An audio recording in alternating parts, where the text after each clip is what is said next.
Hello, everybody, and welcome to today's webinar presentation titled, Securing Your Databases is Good, Securing Your Data is Better, brought to you by Skyflow. I would like to introduce you to today's presenter, Manish Aluwalia, Head of Customer Security and Privacy at Skyflow. Manish has over 2 decades of experience in the software industry with over 10 years in information security. Most recently, he was running security for NerdWallet.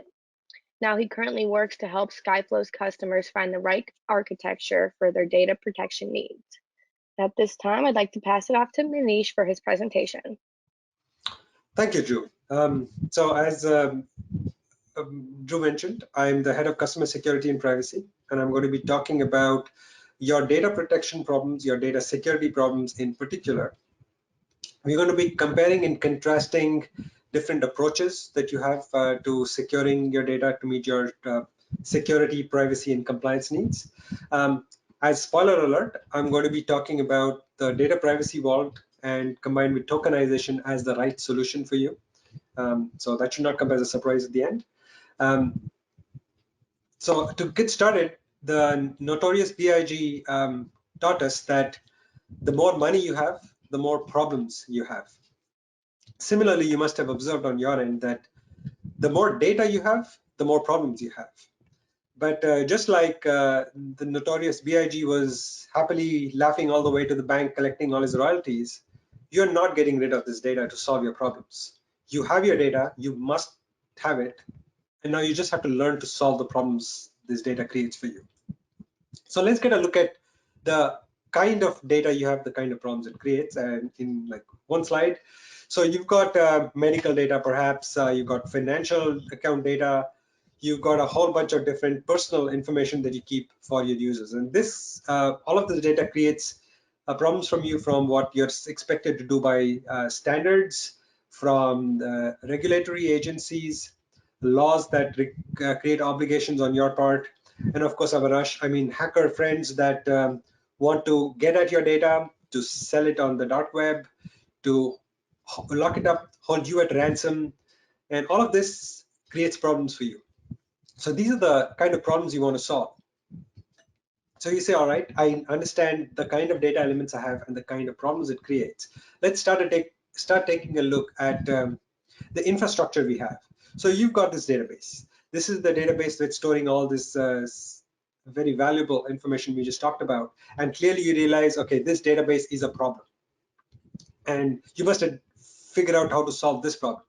And you start by putting up a whole bunch of walls around this. So you make sure you harden your database, you update, patch the software, you set up firewalls around the database server, you do access control, and a whole bunch of things. And all of that's good.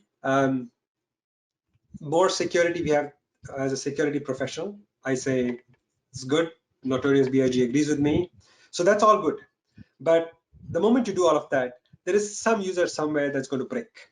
There's someone who's pointing to this database, and now you've got this access control stuff in place, or you've got this firewall, and they're going to figure out how to punch a way through the firewall, or their columns they were reading. Maybe they didn't really need to be reading, but they were just pointing at your database because they've been doing that for years, and you broke it. So it's your problem. You've got these users who are mad at you. Now, while you're figuring out how to do it in a way that these guys can continue doing the thing they actually needed to do, you stop and think about, are you really done here? So you have this primary database that you're working so hard to protect. What you also have is replica that your engineers created for various reasons. And then of course you've got data backups that you asked them to create because availability and things like that. And that's just data store. You've got a whole bunch of systems that process all of this data, that write to the databases in the first place, that read from them and work on it. So it's all these systems as well that access this data, maybe cache them on their own. And then there's a whole bunch of infrastructure that the data traverses on its way to these systems and to your databases. And then you've got folks who read from your databases, like the data warehouse, and folks who consume the data warehouse. This data is now all over the place. It's access logs that your front-end infrastructure could be keeping.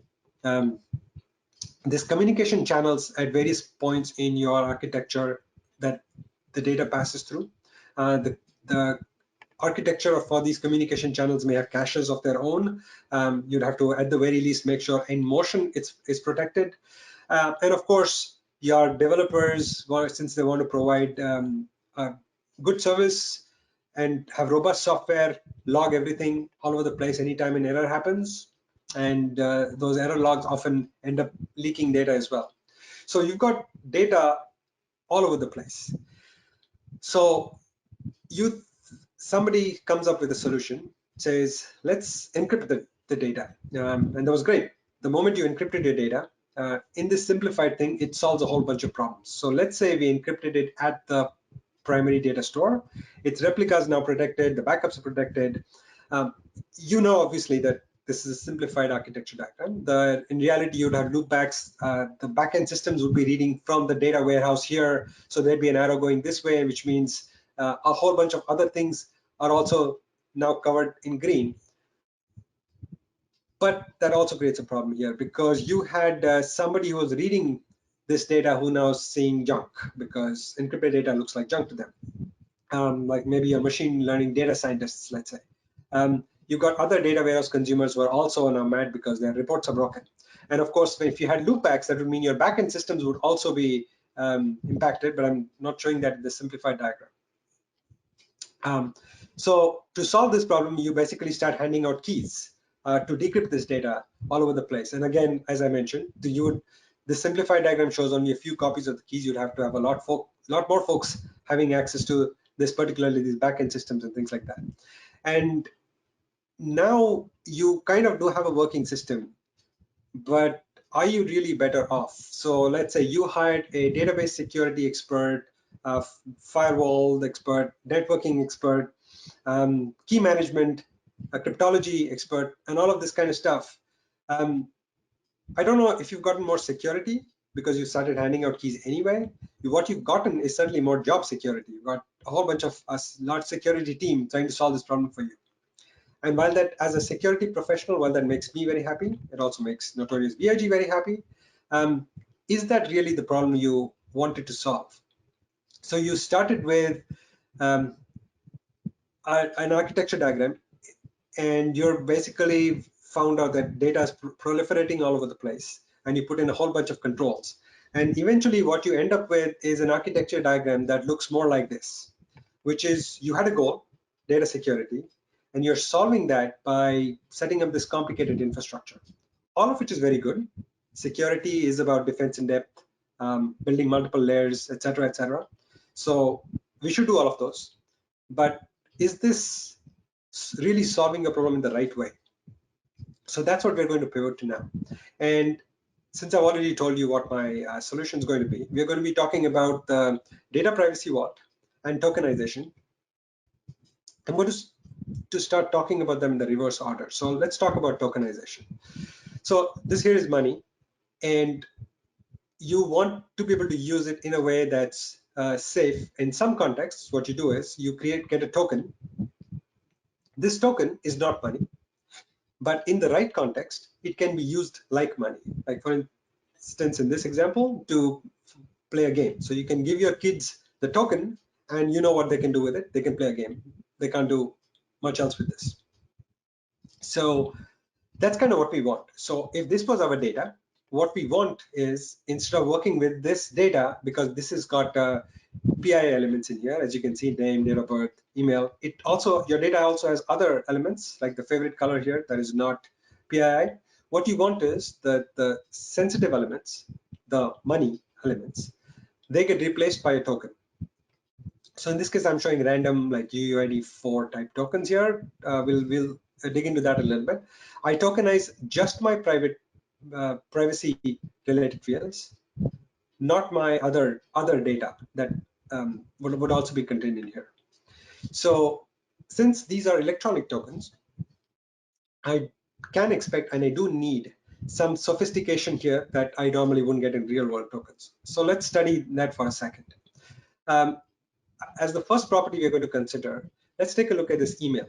Now, on the left, what you actually had was an email address that looked like an email address. What I have in terms of a token is a token that does not look like an email address, because this is a random token. Now, some software will barf on this, even if they don't actually need to read the email address or need to send out an email. They do expect an email to look like an email.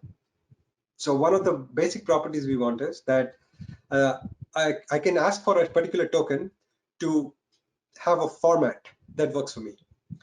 It does not mean I have the original value. This is completely random bits.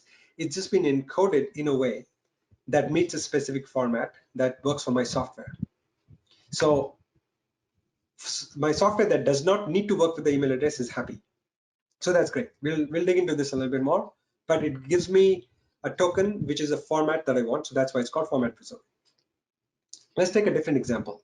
Let's take a look at this date of birth.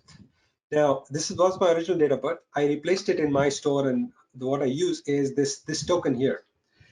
But of course, there are cases where this token needs to be converted back to the original date of birth.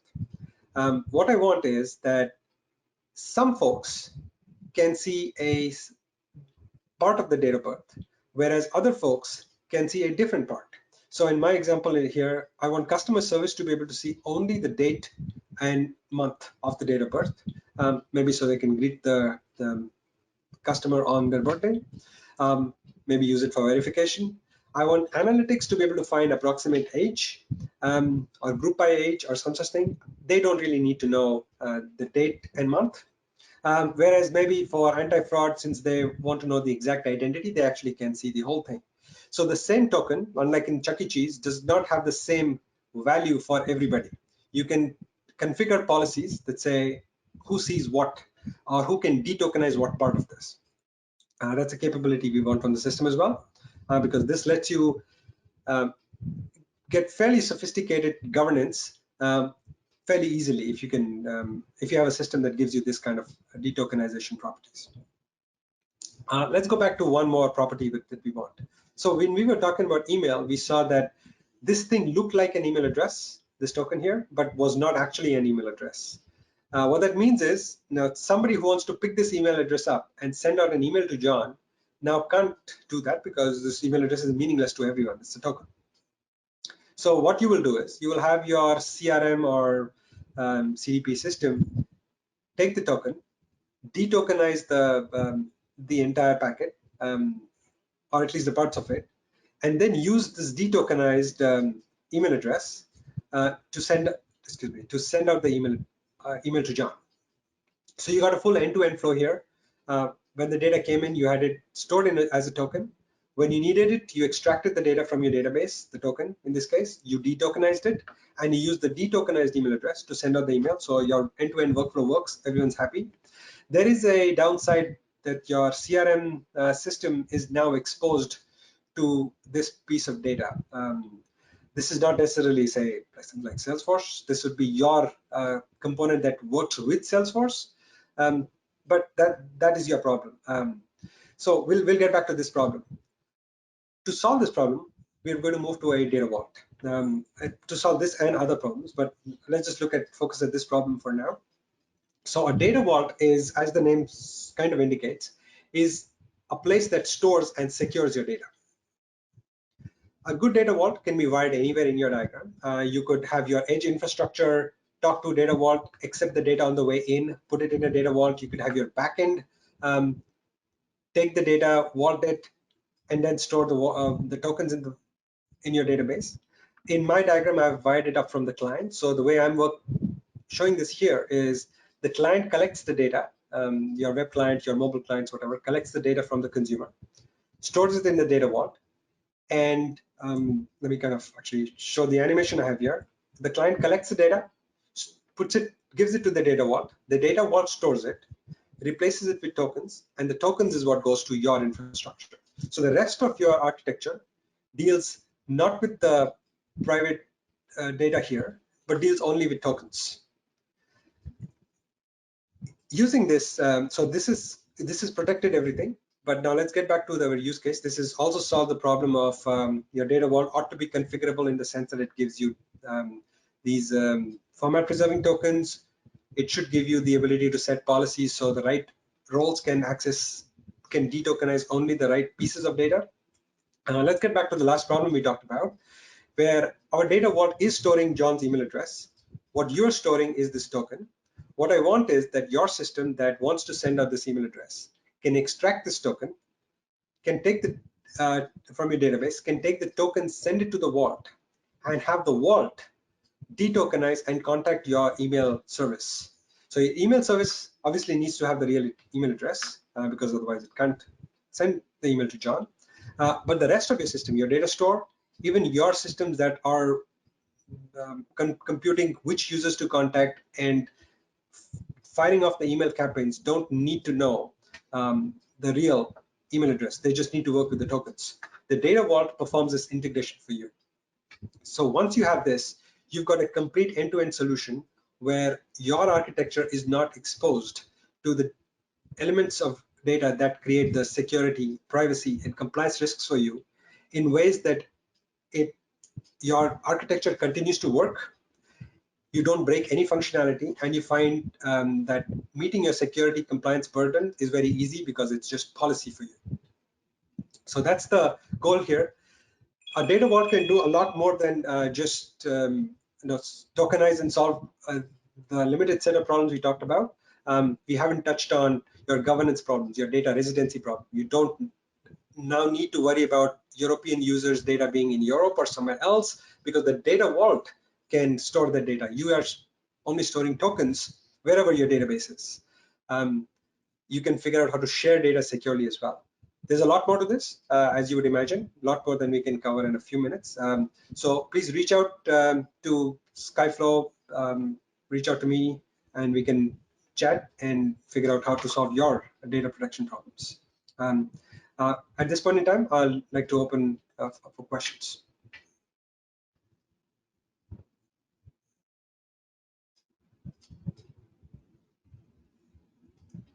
Okay, let's go ahead and get started with our Q&A portion of the webinar. Our first question for you, Manish, is how long does it take to implement a data vault, and how difficult is it to implement into existing architecture? So that's a great question. For us, well, it's going to sound like a cop-out, but it varies. If you have a very simple standard use case, where maybe say you're only looking at, we talked about like PCI, health data and all of that. If you're talking about a simple restricted use case, you could actually be up and running in a matter of a day or two. If you got fairly complicated architectural things where you've got multiple parties accessing your data, you would need to set up the right policies, and that's where you probably need to sit down and think a little bit about what your governance should be, what are the problems you haven't currently solved that you need to solve, and things like that. That can be a little bit more involved, mostly in the terms of discussion. Implementation of a data vault, actually, sorry, there was one aspect to the question I didn't quite cover, which is, I'm not sure the intent of the question is how complicated it is to build a data vault versus to use a data vault. The answers are very different there. Building a data vault is extremely complex because if you want to build something that can solve all the problems we touched upon, governance, sharing, policy-based detokenization, etc., that can be very complicated.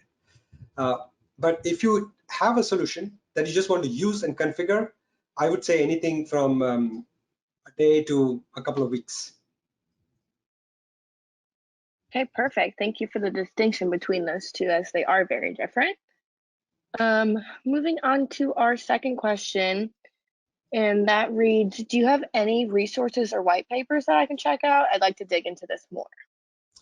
That's a good question too. So we have a blog site on our company webpage that is not shown here, but if you just go to skyflow.com/blog, you can see a bunch of material that we've shared.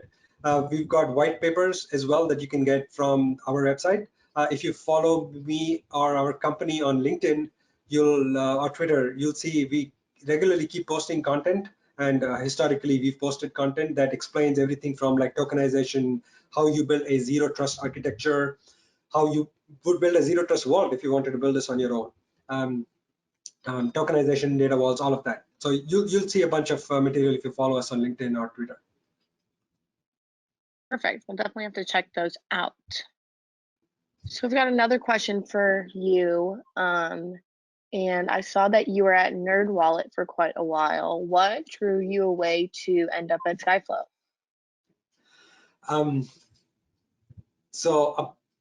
Why Skyflow? So apart from the personal reasons that everybody has when you're making a shift, I was running the security team at NerdWallet, and what I really liked there was NerdWallet takes security very seriously, which is awesome as a security professional. And we were spending a lot of time solving the problems that, to my mind, is not were important, obviously, because we had customer data, and I'm very proud that the company took security as seriously, but it didn't seem to be that was NerdWallet's core IP. And that's kind of what I imagine a lot of companies do when they're solving security problems. They are solving problems that is not the core business problem, but are incidental problems that get created because of these hackers and compliance regimes and things like that. At Skyflow, I get to solve those problems as I get to help customers who have got these problems outsource those problems to us, and we solve it for them. And I think that's the right approach that I wish I had this at NerdWallet several years ago. And so we didn't have to solve all these problems that we did at NerdWallet. Yeah, that makes perfect sense. We've got one last question here for you today, and that is, my team is building an app that will need to handle both payments and health info. Can a data vault help us on both the PCI and the HIPAA compliance front? Yes. So in my example, I was mostly showing just PII data like name, email address, etc. But a data vault is a vault for data, whether the data is a card number, whether the data is health data, email address, names. The technology doesn't care. And therefore, whether you're trying to solve a PCI problem or a HIPAA compliance problem or just a general data security problem, it doesn't really make a difference to the vault. A data vault will store any of them, will solve the problems. What matters is it giving you the right ability to configure the policies appropriately? Because a data vault is essentially like a data store on steroids from a security perspective, and a whole bunch of policies that you need to configure to meet your security and compliance needs while maintaining functionality. So anything that gives you a combination of both of those, the basic security properties of the data and the ability for you to govern access appropriately to meet the right balance between usability of your data for the rest of your architecture and security of the data, will solve all your data security, data protection problems. Well, Awesome. not all of your data protection problems, because that's a lot more than just security, but at least this aspect of it. Absolutely, that makes sense. It looks like that is all of our questions here for you today, Manish. So with that, DZone would like to thank you for giving us a great presentation. Well, thank you for the opportunity. DZone would also like to thank Skyflow for providing the audience with a great webinar. Lastly, thank you to everyone who watched today. We hope you learned something new that will help you in your developer career. Have a great day.